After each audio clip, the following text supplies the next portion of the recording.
BJP प्रत्याशी व cabinet मंत्री जयवीर सिंह ने दिया बड़ा बयान। कन्नौज से तेज प्रताप यादव को प्रत्याशी बनाए जाने पर जयवीर सिंह ने परिवारवाद को लेकर बोला बड़ा हमला।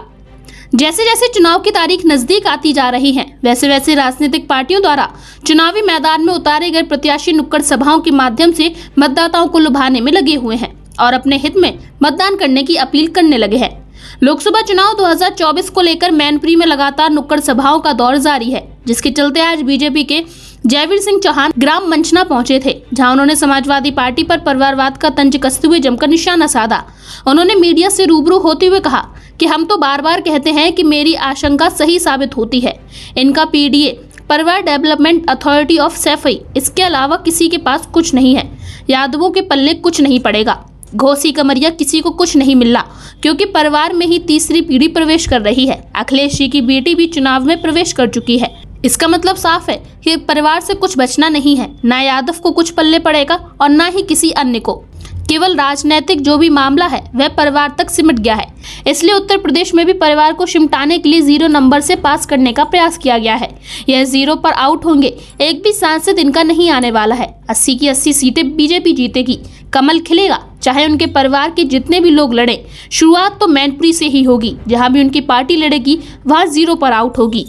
वहीं समाजवादी पार्टी को आड़े हाथ लेते हुए और क्या कुछ कहते नजर आए कैबिनेट मंत्री जयवीर सिंह, आइए हम आपको इस खबर के जरिए सुनवाते हैं।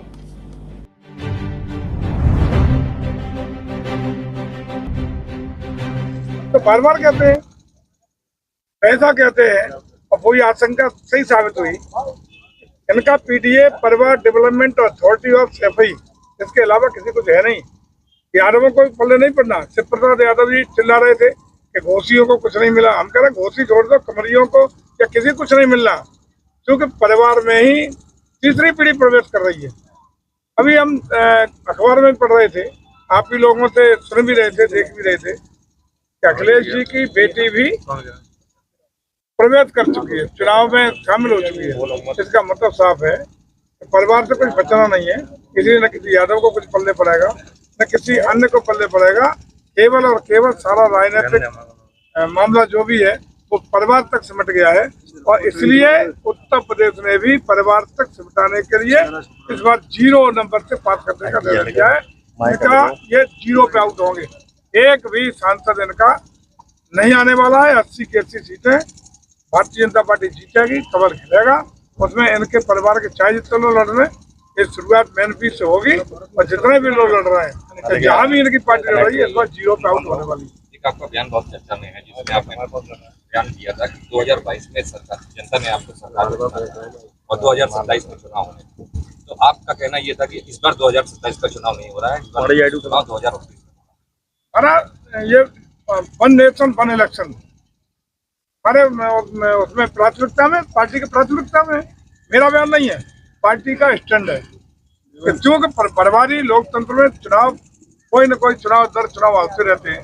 गांव का प्रधान, ब्लॉक प्रमुख, जिला पंचायत, नगर पालिका, एमएलए, एमपी, इसलिए इस पर एक कमेटी भी गठित की जा चुकी है। पार्टी के एजेंडे में है वन नेशन वन इलेक्शन, एक देश एक चुनाव। उसी के आधार पर मैं बात चर्चा हमेशा करता हूँ, आज भी कर रहा हूँ। वन नेशन वन इलेक्शन होगा।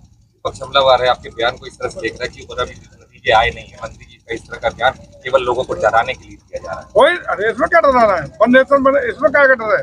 सबको स्वागत करना। एक देश का एक चुनाव होगा तो इसका स्वागत सबको करना चाहिए, क्योंकि ऊर्जा, पैसा, बजट और सारी सरकारी मशीनरी का उपयोग इन चुनाव में ही हुआ करता है।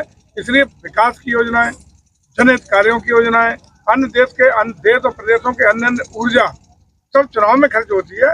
वो ऊर्जा की बचत होगी, धन की बचत होगी और राष्ट्र हित में महत्वपूर्ण ये निर्णय है जो लागू होते ही हमारे देश के लिए काफी बड़ी धनराशि बचेगी, मितव्ययता भी बचेगी, धन भी बचेगा और राष्ट्र हित में बहुत महत्वपूर्ण